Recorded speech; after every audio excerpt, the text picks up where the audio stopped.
Pentagon ने अमरीकी सदर ट्रंप को ईरान पर हमलों का मंसूबा पेश कर दिया। फिजाई हमले और मुआशी पाबंदियां, ईरान के खिलाफ अमरीका में कई ऑप्शन ज़ेरे गौर।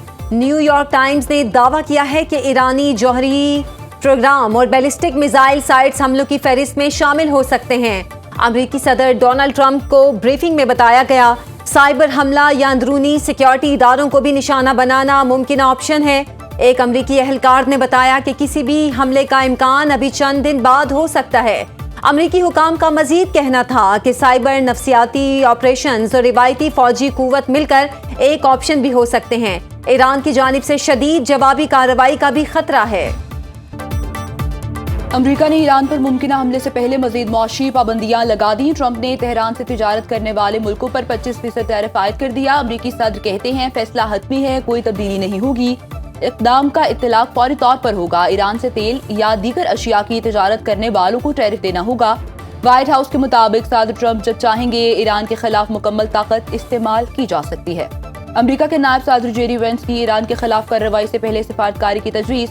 अमरीका की अपने शहरियों को फौरी ईरान छोड़ने की हिदायत। कतर में अल उदैद एयरबेस पर अमरीकी जंगी तैयारों की परवासें। ईरान पर अमरीकी हमले के खतरात बढ़ गए।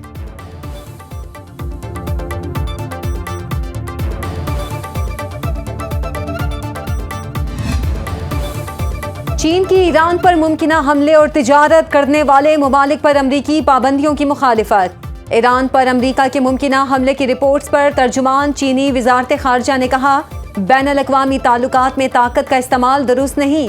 आलमी कवानीन के तहत हर मुल्क की खुद मुख्तारी और सलामती का तहफ़्फ़ुज़ किया जाना चाहिए। ईरानी हुकूमत और अवाम मुश्किल सूरत हाल पर काबू पा सकते हैं। टैरिफ की जंगों में कोई फाते नहीं होता। चीन अपने जायज़ और कानूनी हुकूक व मफादात का भरपूर तहफ़्फ़ुज़ करेगा। बीजिंग ईरान में कौमी इस्तेहकाम बरकरार रखने की हिमायत करता है।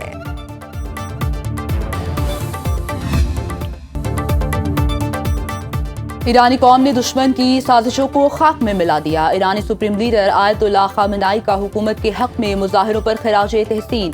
ईरानी रहबर आला ने सोशल मीडिया पर जारी पैगाम में कहा, ईरानी कौम मजबूत, ताकतवर और बाखबर है। गैर मुल्की दुश्मनों की साजिशों पर अंदरूनी कराए के एजेंट से अमल कराया जाना था।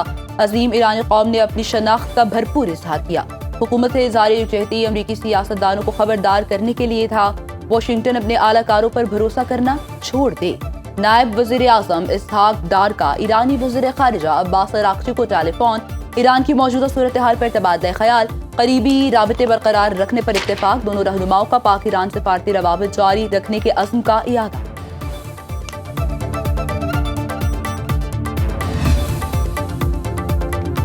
ईरान में महंगाई के खिलाफ एहतजाज का 16वां रोज। हुकूमत के हक में भी मुल्की रैलियां। सदर मसूद पेज़ेश्कियान की शिरकत। शुरा के अमरीका और इसराइल मुखालिफ नारे। ईरान में 4 दिन बाद बैरून मुल्क मोबाइल फोन कॉल करने की सर्विस बहाल।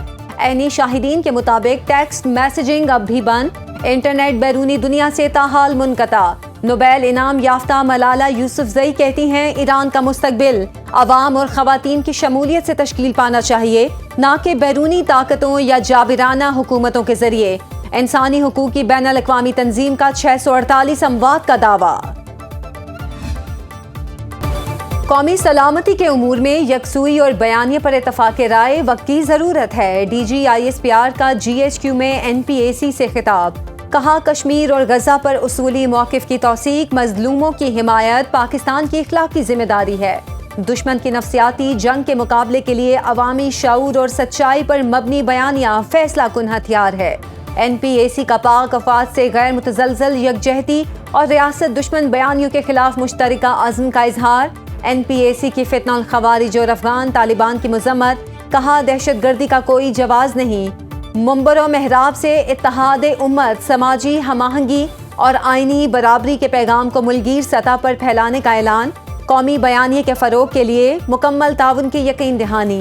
नफरत अंगेज़ी, फ़िरका वारियत और तकफ़ीरी बयानिए के खिलाफ ज़ीरो टॉलरेंस पॉलिसी अपनाने पर इत्तफ़ाक़। कराची में 9 मई जैसा वाक़या दोहराने की कोशिश की गई है। उनका कौमी धारे में आकर सही सियासत करने का कोई इरादा नहीं। वज़ीर इत्तलात सिंचरजील मेमन की न्यूज़ कॉन्फ्रेंस। कहा, हमने मेहमान नवाजी में पहल की, लेकिन PTI वालों ने उसका नाजायज़ फ़ायदा उठाया। थ्रेट मौजूद होने के बावजूद वज़ीर आला सुहेल आफरीदी ने रूट को फॉलो नहीं किया। PTI कारकुनों ने सरकारी इमलाक को नुकसान पहुंचाया। गवर्नर खैबर पख्तूनख्वा फैसल करीम कुंडी ने पेशावर में न्यूज़ कॉन्फ्रेंस में कहा, खैबर पख्तूनख्वा हुकूमत अमन अमान पर तवज्जो मरकूज करे। सिंध हुकूमत ने जलसे की इजाजत दी। वज़ीर आला खैबर पख्तूनख्वा लोगों को लाने में कामयाब नहीं हुए। पाकिस्तान तहरीक इंसाफ में कोई फॉरवर्ड ब्लॉक नहीं है, सिर्फ एक बंदे के नॉमिनेशन फॉर्म आ गए और तहरीक इंसाफ ने महमूद अचकजई को बाज़ाब्ता तौर पर अपोजिशन लीडर नामजद कर दिया। अयाज सादिक ने दौरान इजलास बातचीत के लिए अपोजिशन रहनुमाओं को स्पीकर चैम्बर में बुलाया। मुलाकात में बैरिस्टर गौहर, असद कैसर और आमिर डोगर शरीक हुए। बैरिस्टर गौहर कहते हैं, जुमेरात को हमारा अपोजिशन लीडर अनाउंस हो जाएगा, कल तक दस्तखत की तस्दीक हो जाएगी। जुमे के सेशन में हमारा अपना अपोजिशन लीडर होगा। स्पीकर ऑफिस में हुकूमत से मुज़ाकरात पर कोई बात नहीं हुई। तहरीक इंसाफ में कोई फॉरवर्ड ब्लॉक नहीं।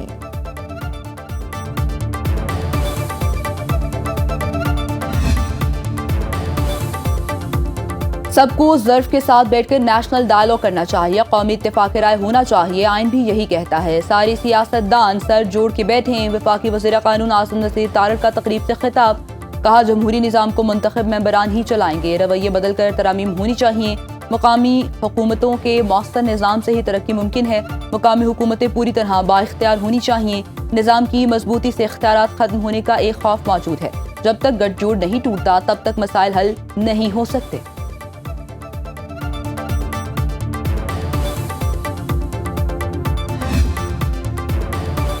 पीपल्स पार्टी ने स्पेशल इकनॉमिक जोन्स ऑर्डिनेंस वापस लेने पर कौमी असेंबली इजलास का बॉयकॉट खत्म कर दिया।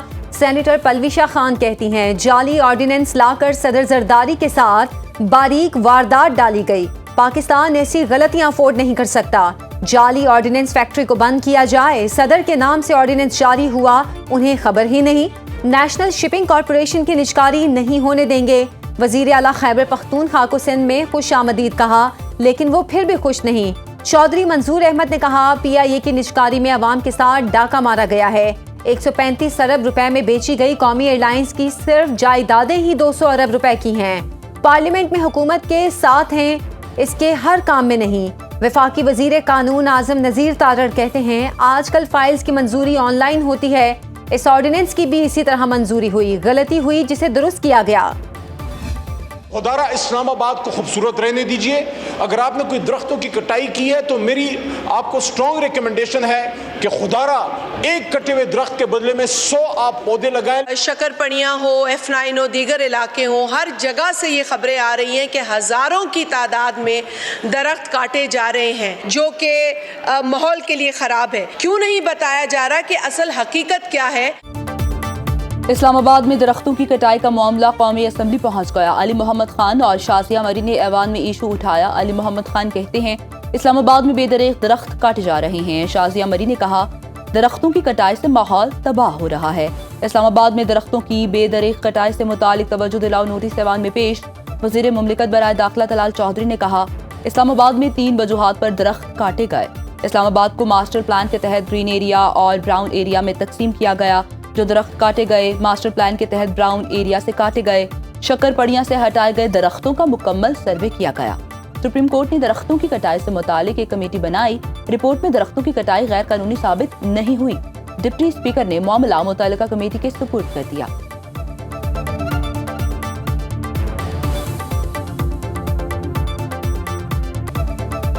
बालाई इलाकों में खून जमा देने वाली सर्दी से निज़ाम जिंदगी मफलूज। स्कर्दू में दर्जा हरारत -13 डिग्री सेंटीग्रेड तक गिर गया। लेह और अस्तोर में पारा -11 डिग्री सेंटीग्रेड रिकॉर्ड। गोपस में -9, हुंसा और गिलगित में -8 डिग्री की ठंड। शिमाली बलोचिस्तान भी शदीद सर्दी की लपेट में। कल्लात में दर्जा हरारत -6 और ज़ियारत में -3 डिग्री तक गिर गया। योब में -2 और कोयटा में -1 डिग्री की सर्दी। कराची में दर्जा हरारत 9 और लाहौर में 4 डिग्री सेंटीग्रेड रिकॉर्ड। मैदानी इलाकों में धुंध छाई रही। मोटरवेज और कौमी शाहराहों पर ट्रैफिक सुस्त रवि का शिकार। दुनिया के आलूदा शहरों में लाहौर का 17वां number. Air quality index 154 record.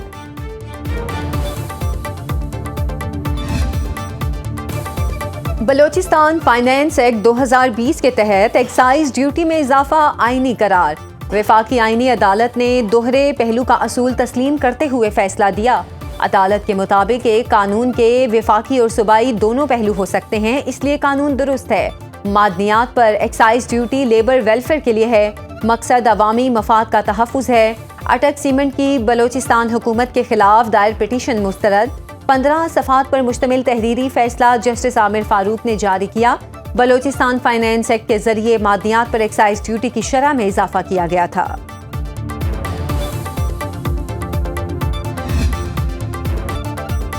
Bangladesh Bharat में T20 वर्ल्ड कप ना खेलने पर डट गया। BCB के मुताबिक खिलाड़ियों की सिक्योरिटी और कौमी वकार पर कोई समझौता नहीं होगा। पाकिस्तान श्रीलंका या UAE में खेलने पर आमादगी। पाकिस्तान पहले ही मेजबानी की पेशकश कर चुका है। बांग्लादेश के स्पोर्ट्स एडवाइजर आसिफ नजरल का कहना है, क्रिकेट किसी एक मुल्क की जागीर नहीं, ICC से भारतीय दबाव मुस्तरद करने का मुतालिबा।